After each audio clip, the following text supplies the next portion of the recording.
People who bear the fruit of the Spirit know that they are worthy of condemnation. They know that if they're going to deal with God or man in terms of pay, they're going to get paid wrath. And so, you know what they've done? What we've done?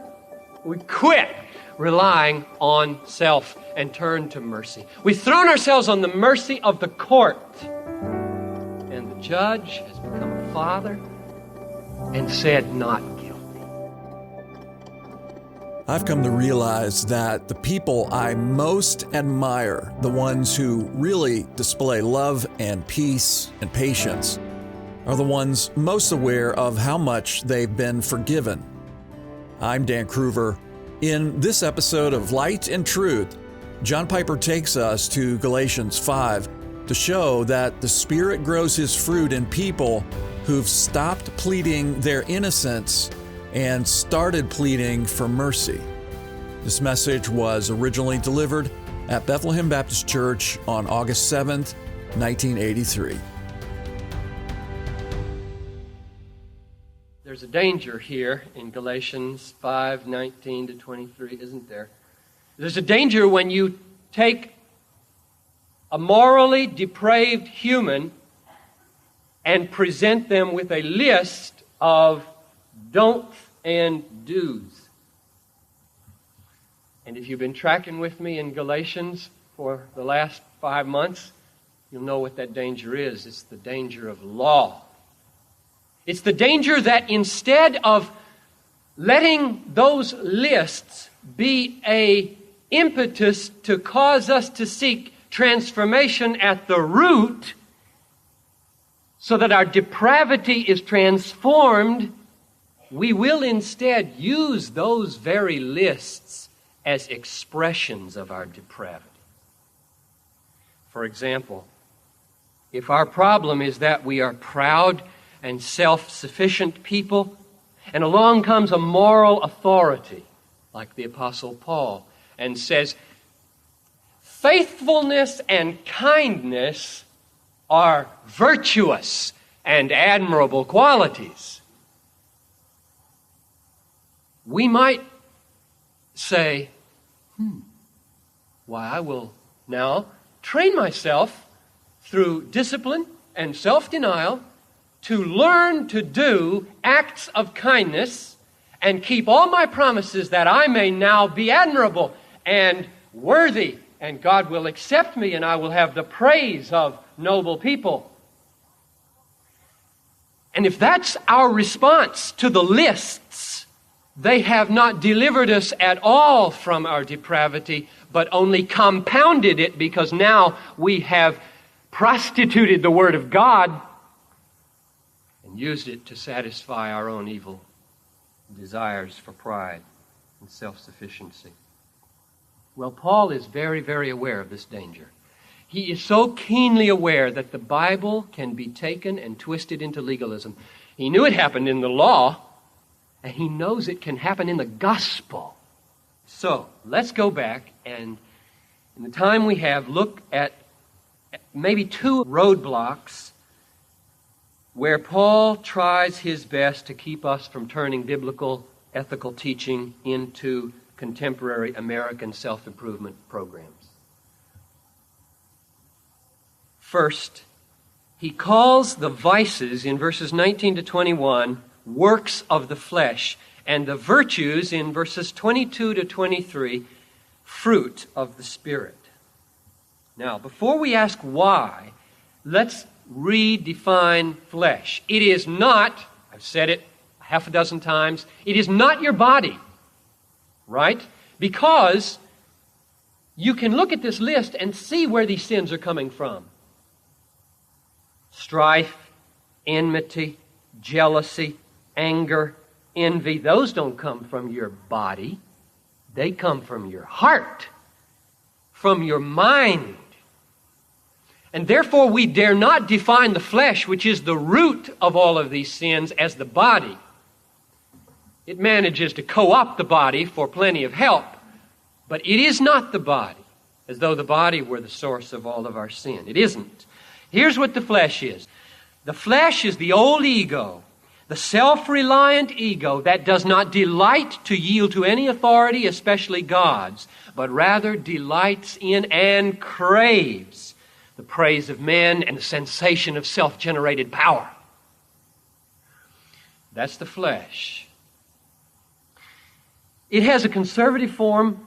That's what Galatians has been most concerned with. When conservatives give free rein to the flesh, they don't commit gross sins. They get legalistic and become Judaizers and boast and toot horns before they give their alms. When libertarians, or whatever name you want to give to them at the other end of the spectrum, let the flesh have free rein, they flaunt their individuality and pride by gross and blatant immorality. And Paul opens the lens of the Word onto the flesh here in verses 19 to 21 to let us see some of that. Sexual immorality, licentiousness, idolatry, sorcery, which incidentally more precisely would be the use of drugs and witchcraft. And I think today Paul might just broaden out and use a few other words here about alcohol and drugs. Enmity, strife, jealousy, anger. These are the ways that the flesh can let itself go when it is in a kind of person who hasn't had the so-called benefit of nice, solid, moralistic upbringing. So there are two ways the flesh can express itself. It can express itself very subtly in the self-exaltation that comes through virtue, in which we may boast and pride ourselves, or it may come out flagrantly in the offense against commonly accepted morality. I said a couple of years ago, you remember when I was talking about the problem of legalism, that the reason that the students of the University of Munich take off their clothes and lie around nude in English gardens is exactly the same reason the Pharisees tooted their horn before they gave alms. Namely, it is an innate craving of the human heart to flaunt its own way and to get credit for its own individual distinctives and powers. And if you're one kind of person, you'll flaunt morality by going around nude in the parks. And if you're one kind of person, you'll flaunt your individuality and your power and your self-generated accomplishments by tooting horns before you give alms, or by standing on the street corners and folding your hands before you pray. It's all the same depravity. It'll all be punished by the same hell. And we mustn't point our fingers too quickly, therefore, at the debauchery that might cause us. I get that feeling every time I look at the movie page in the Tribune, which I do about every day, and see the unbelievably flagrant praise of immorality. But I got to warn myself here, because Jesus burned when he looked at the Pharisees. And that may be right here. So let's be careful. Now the question, why does he call one works and the other fruit? If you had asked me that question until recently, I would have said, the reason is because fruit implies effortlessness, and God's will is that we produce love, joy, peace, patience, goodness, kindness, meekness, faithfulness, self-control, effortlessly, like fruit on a tree. But as I thought about that day before yesterday, it occurred to me, these works of the flesh are pretty effortless too. It doesn't take any more effort for a natural man to produce anger than it does for a spiritual man to produce peace. Does it? You don't work at being angry, do you? You don't work to have envy. It doesn't take any effort at all to feel envy. For example, anger. You cross a natural man in his way, anger will burst out of him like blood out of a wound. He doesn't work at it at all. Spontaneity personified. Envy. No one works to be envious. It just blisters up like old paint under zip strips. It's just there. You don't work at it at all. So I doubt that the reason Paul called this list of vices works is because you have to work at them. You know? If you're ruled by the flesh, you can relax and you'll produce every one of them. Then I tried something else, which didn't work either. But it got me close, I think. I don't think it would be accurate to say that these vices are called works because they are done to earn wages. That's a good definition of works. When you do morality in order to earn from God, you're committing works. That's evil. I don't think most people, when they are given to strife and jealousy and anger, are thinking that I'm going to earn something by doing this. I'm going to win some approval from man or God. It's just there. It just comes out. But let's be careful here, because I think we're real close to the answer of why Paul calls these works and doesn't call the fruit of the Spirit works. Could it be this? Yes, spontaneous reactions of strife and jealousy and anger and envy are not in themselves performed to earn anything, but are they not the emotional attempts to settle accounts when we didn't get what we thought we earned? For example, envy. When you have envy, you're not aiming to merit anything, but are you not letting bubble up a heart that is offended because it isn't getting what it thought it merited? Somebody else is getting it. Or take jealousy, for example. Jealousy is not calculated to earn any pay. I don't think. Whenever you felt jealousy, you're not thinking, I'm going to earn some pay with this. But jealousy is the product of a heart that expected pay that went to somebody else. And you go settle accounts now emotionally with jealousy. In other words, the kind of heart, called flesh here, the kind of heart that produces these vices is a heart that considers itself a creditor and everybody else is my debtor. They owe me. God owes me. Nature owes me. Get rid of this heat, for goodness sakes. You owe me. And if you don't pay your dues, I'm going to get angry at you. Or jealous. Or envious. In other words, all these vices are the settling of emotional accounts when my worthy heart hasn't been paid. And that's why they're called works. Because the whole mentality of the flesh is one of merit, pay, and reaction for no pay. It's very fitting, therefore, that Paul should call these emotional outbursts of a heart like that works of the flesh. But let's shift out of that mess for a minute and look at the fruit of the Spirit. Oh, what a different mentality here. It's a clean breath of fresh air starts blowing through. I wish I could produce a little dramatic effect right now. Whoosh, right through the congregation. You know, that's different. That's better. Well, here's what it is. Here's the mind that produces the fruit of the Spirit. People depending on grace. The mind of faith depending on grace. People who bear the fruit of the Spirit know that they are worthy of condemnation. They know that if they're going to deal with God or man in terms of pay, they're going to get paid wrath. And so, you know what they've done? What we've done? We quit relying on self and turned to mercy. We've thrown ourselves on the mercy of the court. And the judge has become a father and said, not guilty. And we breathed easy.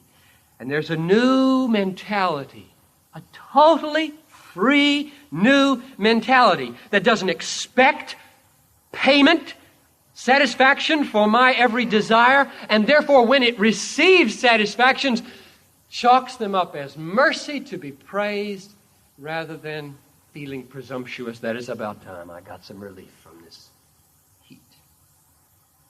Any satisfaction will be a free gift of grace for the person who's producing the fruit of the Spirit. They bank on the mercy of God. They entrust themselves to His Spirit.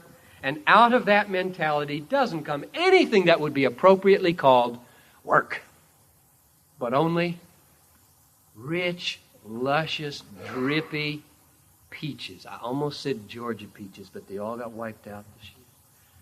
California peaches. Just bite into them and it feeds you. I often thought when I pray, Lord, make me the kind of person who has fruit that feeds others. They went around me, they just feel like they've taken a bite into some cold, crisp apple with 5 points at the bottom. Therefore, I conclude that even the names Paul has given to these lists of vices and virtues, even those names are intended to keep us from legalizing these things and are intended to get at us and transform us. And that leads us to one last observation we can make from verse 24. In verse 24, Paul assumes that the people who are doing